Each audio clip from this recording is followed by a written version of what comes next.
Now students, we will talk about amphoteric oxides. अब ये जो पॉइंट है, ये जो टॉपिक है amphoteric oxides, examination point of view से ये वेरी इम्पोर्टेंट टॉपिक है, बहुत ज़्यादा इम्पोर्टेंट टॉपिक है। और इसका क्वेश्चन हमारे पास लगभग एग्जाम्स में पूछा ही जाता है। What are amphoteric oxides? So we have amphoteric oxides are such metal oxides, ऐसे metal oxides which can react with both acid, it means अगर हम उन ऑक्साइड को एसिड के साथ रिएक्ट करें एज वेल एज बेस, और बेस के साथ भी रिएक्ट कर सकते हैं, to give salt and water. मतलब ऐसे मेटल ऑक्साइड्स जो कि एसिड के साथ रिएक्ट करेंगे तब भी क्या देंगे, सॉल्ट एंड वाटर, और बेस के साथ रिएक्ट करेंगे तब भी क्या देंगे, salt and water. It means dual nature है हमारे पास इनका। So such a metal oxides which can react with both acid as well as base to give the salt and water are known as amphoteric oxides. Here we have an example of the two amphoteric oxides. These are aluminium oxide and zinc oxide. अगर हम देखें तो हमारे पास इन दोनों का example है। In first case हमने aluminium oxide लिया।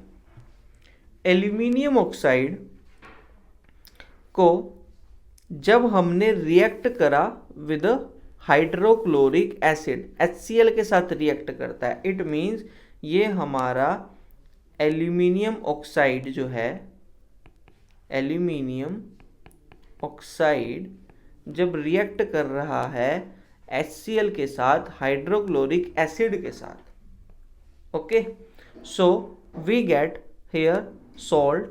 हमारे पास क्या बना, aluminium chloride which is salt, ये हमारे पास सॉल्ट है, and water, salt and water is formed.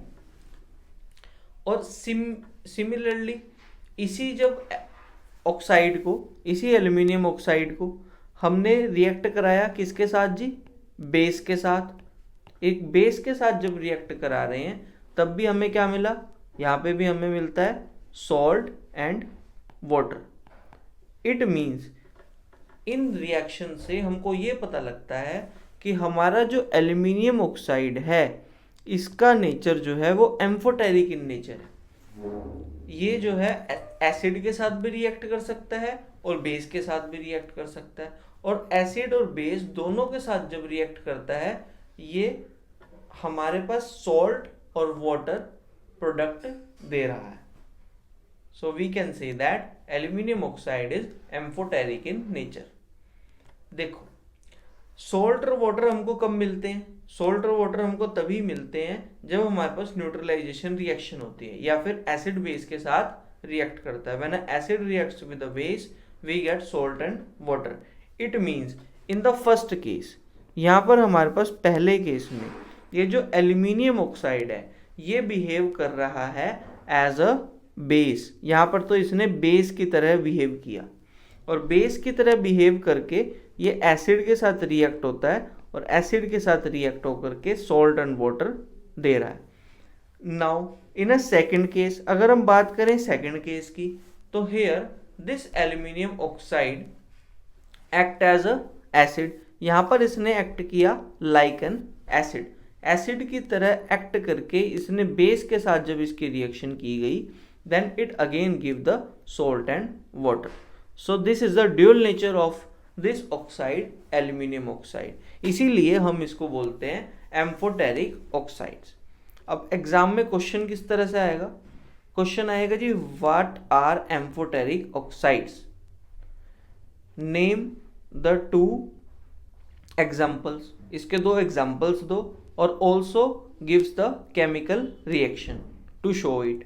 तो इसमें आपको फर्स्ट ऑफ ऑल इसकी definition, after that examples and these chemical equations, ये सभी आपने इसको लिखनी। जो नेक्स्ट एम्फोटेरिक ऑक्साइड हमारे पास है, it is a zinc oxide. अगर हम इसके बारे में बात करें तो जिंक भी like aluminium can react with both acid as well as base to give salt and water. Like here we have a zinc oxide, हमने यहाँ पर जिंक ऑक्साइड लिया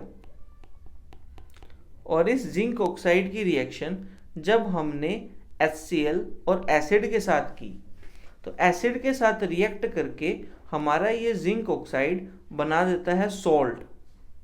here salt is formed which is a zinc chloride and also water is form. और similarly अगर हमने इसी zinc oxide की reaction किसके साथ कराई, बेस के साथ कराई, बेस लाइक सोडियम हाइड्रोक्साइड, और सोडियम हाइड्रोक्साइड के साथ इसकी रिएक्शन कराने के पे हमको मिला it is also a salt which is a sodium zincate, हमारे सोडियम जिंकेट मिला एंड बाय प्रोडक्ट में हमें वाटर भी मिला। This means that it is also amphoteric in nature, मतलब इसका भी ड्यूअल नेचर है और ये भी क्या कर सकता है, एसिड और बेस दोनों के साथ ही रिएक्ट करेगा और